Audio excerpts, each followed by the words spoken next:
বন্ধুরা, আজকে আমরা জানবো যে কিভাবে একটি পাসপোর্ট ছবিতে কালো বর্ডার দেওয়া যায়। তো চলুন কথা না বাড়িয়ে আমরা ফটোশপটাকে ওপেন করে নিই। সরি, আমার আগে থেকেই ছবি আনা ছিল। এই যে একটা ছবি, সেটাতে এই যে কালো বর্ডারটা দেওয়া হয়েছে, এটাই আমরা কিভাবে দিব, এটাই আজকে আমরা দেখব। তো আমরা প্রথমে কেটে দিই। কেটে দেওয়ার পরে নতুন করে ছবিটা নিয়ে আসি, ছবিটা ওপেন করি।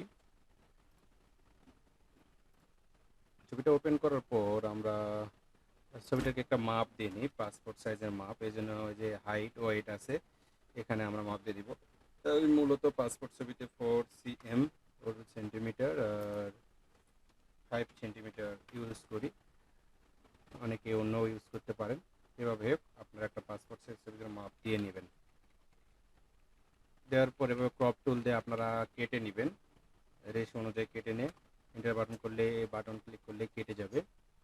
এখন আমরা দেখব যে কিভাবে বর্ডারটি দেওয়া যায়। তো এটার জন্য আমরা দুইভাবেই করতে পারি। তো আজকে আমি, যেহেতু পাসপোর্ট প্রিন্টের জন্য আমরা করব, প্রিন্ট করাবো ছবিটা, এর জন্য করব।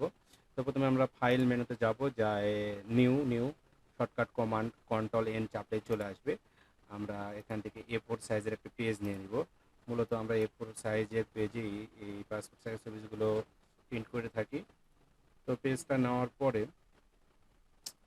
আমরা পেজটাকে এভাবে করে নিয়ে মুভ টুলের সাহায্যে, এই যে মুভ টুলের সাহায্যে আমরা ছবিটাকে এই পেপার সাইজে নিয়ে আসবো, পেজে নিয়ে আসবো। নিয়ে আসার পরে এই ছবিটাকে আমরা এখন কি করব, একটা বর্ডার দেব।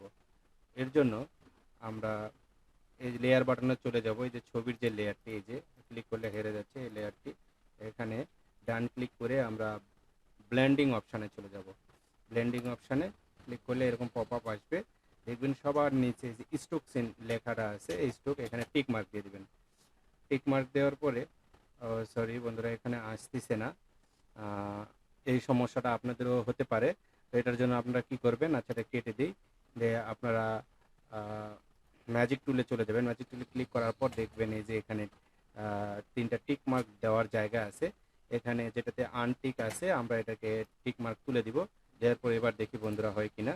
আবার আমরা ব্লেন্ডিং অপশানে চলে যাব। এবার স্ট্রোকে ক্লিক করবো। এই যে বন্ধুরা হয়ে গেছে। তো ওইভাবে আপনারা টিক মার্ক তুলে দেওয়ার পরে এরকম আসবে। এই যে এখানে কালার, এখানে কালারটা আমরা চেঞ্জ করে নিব, কালো বর্ডার দেবো, এখানে চেঞ্জ করে নিব। এখানে ক্লিক করে কালোটা সিলেক্ট করে ওকে করে নিব। এখানে এই যে দেখুন স্কেল, সাইজ, সরি সাইজ, এই সাইজে আপনারা কি সাইজ বর্ডারটা রাখবেন সেই সাইজটা দিয়ে দিবেন। আমি মূলত 1-2 সাইজ দিয়ে প্রিন্ট করি। আপনাদের বেশি লাগলে আপনারা এভাবে বেশি বাড়ায় নেবেন। আজকে দেখানোর জন্য একটু আমি বেশি দিয়ে দিচ্ছি, আচ্ছা 5-6 সাইজ দিয়ে দিচ্ছি। তবে প্রিন্টের জন্য আপনারা এত সাইজ দেবেন না, তাহলে অনেক মোটা হয়ে যাবে। জাস্ট দেখানোর জন্য আমি 6 সাইজ দিয়ে দিলাম, দিয়ে ওকে করে দেবেন। এবার দেখেন বন্ধুরা, এই যে কালো বর্ডারটি চলে এসেছে। এই যে দেখুন কালো বর্ডারটি চলে এসেছে। এরপর আপনারা ছবিগুলো সুন্দর করে সাজায় নেবেন, যত কপি প্রিন্ট করবেন সাজায় নেবেন। কিবোর্ডের অল্ট বাটন চেপে ধরে, শিফট ধরে, মাউসের লেফট কাটচর চাপ ধরে এভাবে টান দিলে ডুপ্লিকেট হয়ে যাবে। এভাবে আপনারা ছবিগুলো বাড়ায় নেবেন। নেওয়ার পরে আপনারা প্রিন্ট দিবেন, ঠিক আছে। এভাবে ছবিগুলো সাজায় নেওয়ার পরে কিবোর্ডের অ্যারো বাটন এদিক ওদিক চেপেও আপনারা করতে পারবেন। এরপর কন্ট্রোল P চাপলে প্রিন্ট কমান্ড আসবে।